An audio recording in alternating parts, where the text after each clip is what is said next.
शिंदे समिती जी नेमलेली होती ती हैदराबादला देखील जाऊन आली. त्यांनी काही दस्तऐवज होते ते तपासले. त्याच्यातनं कुणबी बांधवांची किती नोंद आहे हे देखील त्यांनी सांगितलं. ते कुणबी सर्टिफिकेट द्यायला देखील सुरुवात होईल म्हणून सांगितलं. त्याच्यानंतर 3 माजी न्यायमूर्तींची पुन्हा एकदा समिती केली सरकारला मदत करण्यासाठी, आयोगाला मदत करण्यासाठी. आणि सुप्रीम कोर्टानं निर्णय देताना ज्या काही त्रुटी सांगितलेल्या होत्या त्याचा पूर्ण परामर्श घेऊन त्याच्यातल्या त्रुटी कशा दूर करता येतील यासाठी शासन प्रयत्न करते हे देखील मुख्यमंत्री महोदयांनी सांगितलं. आणि म्हणून सरकारमधला एक मंत्री म्हणून मला मराठा बांधवांना एक विनंती करायची आहे की शिंदे सरकारच आरक्षण देऊ शकतं. शिंदे साहेब असतील, देवेंद्रजी असतील, अजितदादा असतील, यांनी मराठा समाजाला आरक्षण द्यायचं हे निश्चित केलेलं आहे. परंतु हे करत असताना ते सरकारकडनं दिलेलं आरक्षण हे कोर्टामध्ये टिकलं पाहिजे. ज्या पद्धतीनं देवेंद्रजींनी आरक्षण दिलं होतं, जे हायकोर्टामध्ये टिकलं परंतु सुप्रीम कोर्टामध्ये टिकू शकलं नाही. यावेळी दिलं जाणारं जे आरक्षण आहे हे कुठच्याही परिस्थितीमध्ये कुठच्याही कोर्टामध्ये टिकलं पाहिजे हा सरकारचा प्रयत्न आहे. परंतु मराठा समाजाला आरक्षण द्यायची नक्की सरकारची भूमिका आहे, याच्यामध्ये दुमत असण्याचं काही कारण नाही. मुख्यमंत्र्यांनी पत्रकार परिषदेत सकारात्मक पाऊल उचललं आरक्षणाच्या संदर्भात. मात्र असं असताना देखील नंतर पत्रकार परिषदेनंतर देखील काही प्रकार घडलेले आहेत, हल्ल्याचे प्रकार झालेले आहेत. यावेळी काही राजकीय हेतू आहे का कोणाचा किंवा काही नाही, याच्यावर मला वेगळं काही भाष्य करायचं नाही. परंतु जे कोण हे कृत्य करतायत त्यांना मला विनंती करायची आहे की महाराष्ट्र हा शांत राज्य असलेला प्रदेश आहे आणि याच्यामध्ये कायदा आणि सुव्यवस्था बिघडणार नाही याची प्रत्येकानं दक्षता घेतली पाहिजे. मनोज जरांगे पाटलांना देखील मला विनंती करायची आहे की संवाद शेवटी झाला पाहिजे. संवादातूनच प्रश्न सुटू शकतात. आणि सरकार तर सकारात्मक आहे ना, सरकार आरक्षण देणार नाही असं कुठेही म्हणत नाही. आरक्षण द्यायचं आहे पण ते टिकणारं द्यायचं आहे. आणि म्हणून मला असं वाटतं की या सगळ्याकडे बघत असताना मनोज जरांगे पाटील साहेबांनी देखील अतिशय सकारात्मकरित्या बघितलं पाहिजे. सरकार त्यांच्या सोबत आहे. कायदा आणि सुव्यवस्था बिघडणार नाही याची देखील प्रत्येकानं दक्षता घेतली पाहिजे. कारण मराठवाड्यामध्ये निजामाचं राज्य होतं हे आपल्या सगळ्यांना माहिती आहे. आणि म्हणून कुणबी समाजाची सुरुवात कधी झाली किंवा कुणबी समाजाच्या ज्या नोंदी आहेत त्या बघूनच आपल्याला आरक्षण तिथं कुणबी म्हणून दिलं जाणार होतं. हीच पहिली मनोजजींची मागणी होती आणि त्या पद्धतीनं सरकारनं पावलं उचललेली आहे. आता कोकणातला जर आपण विचार केला तर मी रत्नागिरी जिल्ह्यातनं येतो. रत्नागिरी जिल्ह्यातल्या लोकांनी मराठा समाजानं असं सांगितलं की आम्हाला आरक्षण मिळालं पाहिजे परंतु आम्हाला ते कुणबी म्हणून आरक्षण नको. अशा पद्धतीच्या प्रत्येक ठिकाणी ह्या सगळ्या गोष्टी आहेत. मनोज जरांगे पाटलांचं आंदोलन चुकीचं आहे असं सरकारनं कधीही म्हटलेलं नाही. सरकार त्यांच्या सोबत आहे. ज्या मागण्या त्यांच्या आहेत त्या रास्त मागण्या पूर्ण करण्यासाठी सरकार प्रयत्नशील आहे. परंतु कायदा आणि सुव्यवस्था बिघडणार नाही याची दक्षता प्रत्येकाने घेतली. राजीनामा जरांगे पाटील यांनी आता एक पत्रकार परिषदेत त्यांनी असं म्हटलं की जे जाळपोळ होते या राज्यात त्याला कुठेतरी राज्य सरकारला हात असल्याची आम्हाला शंका वाटते असे त्यांना आरोप आहे त्यांचा. नाही, हे विधान मला असं वाटत नाही की अशा पद्धतीनं सरकार वागतं किंवा सरकारच आपल्या आमदारांची घरं जाळणार, सरकारमधलेच आपल्या खासदारांची घरं जाळणार, हे अशक्य गोष्टी आहेत.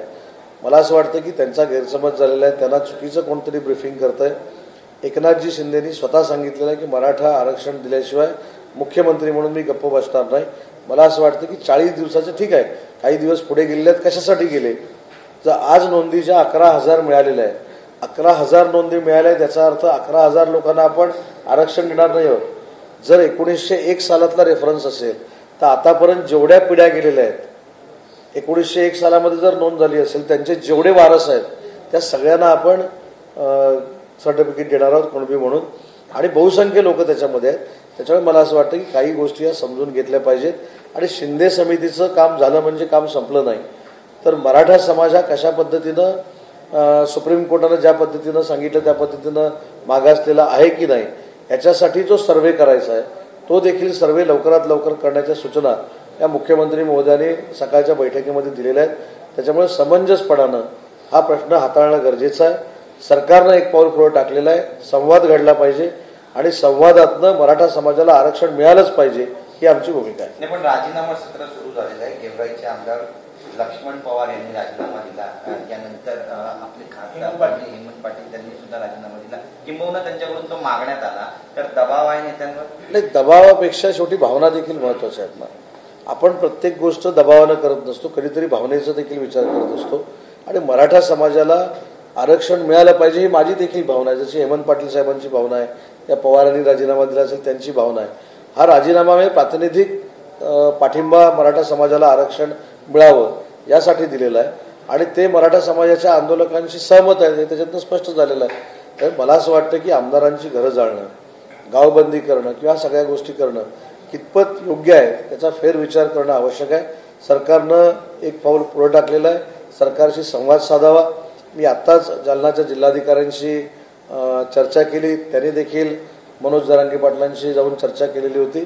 नक्की चर्चेतनं प्रश्न सुटतील याच्यावर माझा विश्वास आहे. जाळपोळ बंद करा अन्यथा मी वेगळा निर्णय घेईन, आता जरांगे पाटील म्हणाले. काय जाळपोळ बंद करा अन्यथा मी वेगळा निर्णय घेईन असं जरांगे पाटील यांनी स्टेटमेंट दिलेलं आहे. आज रात्रीपर्यंत ही सर्व जाळपोळ बंद झाली, मराठा समाजाला पण सांगितलंय. नाही, अशा पद्धतीचं त्यांचं वक्तव्य असेल तर मी त्यांचं खरोखरच कौतुक करतो, त्यांचं अभिनंदन करतो. अशा पद्धतीनं समंजसपणानं जर काही गोष्टी झाल्या तर नक्की मराठा आरक्षण जेवढं लवकर देता येईल तेवढं सरकार देऊ शकेल. कारण शेवटी कायदा आणि सुव्यवस्था बिघडली की त्याच्यामध्ये सरकार वेगळं होतं, सगळ्या गोष्टीमध्ये यंत्रणा वापरावी लागते. आणि एक महत्त्वाची गोष्ट आहे की महाराष्ट्र राज्याचे मुख्यमंत्री असतील, दोन्ही उपमुख्यमंत्री असतील, हे संवेदनशील आहेत, त्यांना भावनांची जाण आहे आणि म्हणून कुठच्याही परिस्थितीमध्ये मराठा समाजाला आरक्षण हे सरकार देऊन दाखवेल या विषयावर आम्ही ठाम आहोत. एकीकडे जाळपोळ सुरू आहे, अनेक मंत्री घराबाहेर पडायला हे योजना, पण आज मुख्यमंत्र्यांनी एवढ्या लोकांसोबत सभा घेणं आणि त्यामुळे वेगळं कौतुक होतं. तणावात मुख्यमंत्री यवतमाळला गेले, त्यांचं कौतुक केलं जातं. मला असं वाटतं की जो यवतमाळचा कार्यक्रम होता तो शासनाच्या दृष्टीनं सामाजिक कार्यक्रम होता. शासन आपल्या दारी या कार्यक्रमामध्ये मुख्यमंत्री महोदयांनी जाऊन तिथं देखील मराठा समाजाला आवाहन केलं. हे आमच्या दृष्टीनं देखील सगळ्यांच्या दृष्टीनं कौतुकास्पद आहे, जनतेच्या दृष्टीनं कौतुकास्पद आहे.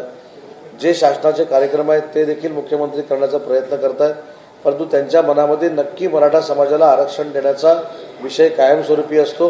आणि म्हणून त्यांनी पत्रकार परिषदेमध्ये देखील सांगितलं की कोणाचंही हिरावून न घेता मराठा समाजाला मुख्यमंत्री म्हणून माझ्याकडनं आरक्षण दिलं जाईल ही स्पष्ट पद्धतीची भूमिका त्यांनी घेतलेली आहे. विशेष अधिवेशन बोलवावं असं विरोधकांचं म्हणणं आहे. तर याची देखील मराठा समाजाला आरक्षण देताना आवश्यकता भासली तर त्याचा योग्य तो निर्णय मुख्यमंत्री मोदी आणि दोन्ही उपमुख्यमंत्री करतील. परंतु एक मात्र नक्की आहे की मराठा समाजाला आम्हाला आरक्षण द्यायचं आहे. भाजपच्या कोर कमिटीची बैठक सुरू आहे, सागर बंगल्यावरती बैठक बोलवण्यात आली. आपल्याकडूनही अशा बैठकीचं काही नियोजन आहे केलं जाईल. भाजप पक्षानं त्यांच्या पक्षाच्या संदर्भात कोर कमिटीची बैठक घेतली आहे. कशासाठी आहे आणि त्याच्यातले विषय काय होते माझ्यापेक्षा ते चांगलं सांगू शकतो.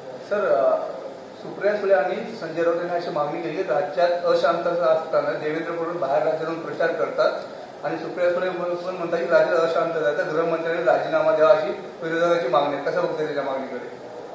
मी या मागणीकडे अतिशय राजकीय ही मागणी आहे असं बघतो. महाराष्ट्र राज्य हे अतिशय संस्कारक्षम राज्य आहे, याच्यामध्ये संस्कारक्षम राजकारणी तयार झालेली आहेत.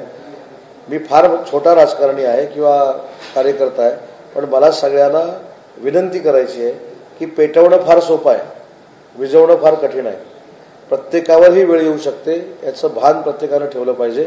आणि म्हणून मनोज जरांगे पाटलांच्या आंदोलनाच्या बाबतीमध्ये शासनानं सकारात्मक भूमिका घेऊन मराठा समाजाला आरक्षण देण्याच्या संदर्भातली भूमिका बजावलेली आहे. पण याचं कोणी राजकीय भांडवल करू नये, काळ त्यांना माफ करणार नाही. तब्येत खालावते जरांगे पाटलाची, आता स्टेटमेंट आहे, कसं होतं काय त्यांना आव्हान करा? आमची सगळ्यांचीच त्यांना विनंती आहे की मराठा समाजाला आम्हाला सगळ्यांना आरक्षण द्यायचं आहे, संवादाची भूमिका घेतली पाहिजे, त्यांनी कुपोषण थांबवलं पाहिजे ही आमची विनंती आहे. त्यांनी जेवण घेतलं पाहिजे, प्रकृती देखील सांभाळली पाहिजे. कारण शेवटी त्यांनी निर्माण केलेलं जे आंदोलन आहे हे यशस्वी होण्याच्या मार्गावर असताना त्यांनी अशा पद्धतीचा कुठचाही निर्णय घेऊ नये.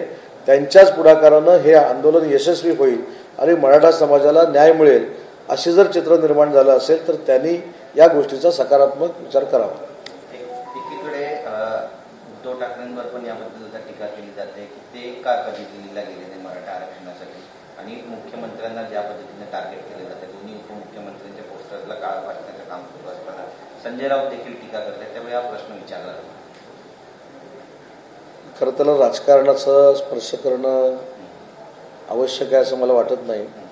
पण जे देवेंद्रजींना सल्ला देत आहेत, जे एकनाथ शिंदे साहेबांना सल्ला देत आहेत, त्यांनीच सामनामधनं या मुक मोर्चाला अश्लील चित्र टाकून मुका मोर्चा म्हटलेला हे मराठा समाजानं अजून मराठा समाज विसरलेलं नाही. त्याच्यामुळं जे कोण मराठा समाजाबद्दल सहानुभूती दाखवत आहेत त्यांच्या मुखपत्रातनं मराठा मोर्चाबद्दल काय आलं होतं हे आपल्या सगळ्यांना माहिती आहे. त्याचे तुम्ही साक्षीदार आहात. त्याच्यामुळे दाखवायचे दात वेगळे आणि खायचे दात वेगळे असं कोणी करू नये. सांघिकपणानं या प्रश्नाला सामोरं गेलं पाहिजे आणि मला असं वाटतं की संवाद करून हा प्रश्न सोडवला पाहिजे. सर 31 डिसेंबरची होती तारीख सुप्रीम कोर्टाने म्हटलं 31 डिसेंबरच्या आधी अपात्रता निर्णय लावा. कसं होतं? चांगली गोष्ट आहे ना, कारण शेवटी आम्हाला देखील आमदारांना असं वाटतं की आम्ही जे निवडणूक आयोगाकडे म्हणणं मांडलेलं होतं, आम्ही जे सुप्रीम कोर्टाकडे म्हणणं मांडलेलं होतं तेच आम्ही आता विधानसभेच्या अध्यक्षांकडे मांडलेलं आहे. त्याच्यामुळे आम्हाला लवकरात लवकर न्याय मिळावा ही आमची देखील भूमिका आहे. त्याच्याबद्दल आमचं वेगळं मत असण्याचं काही कारण नाही.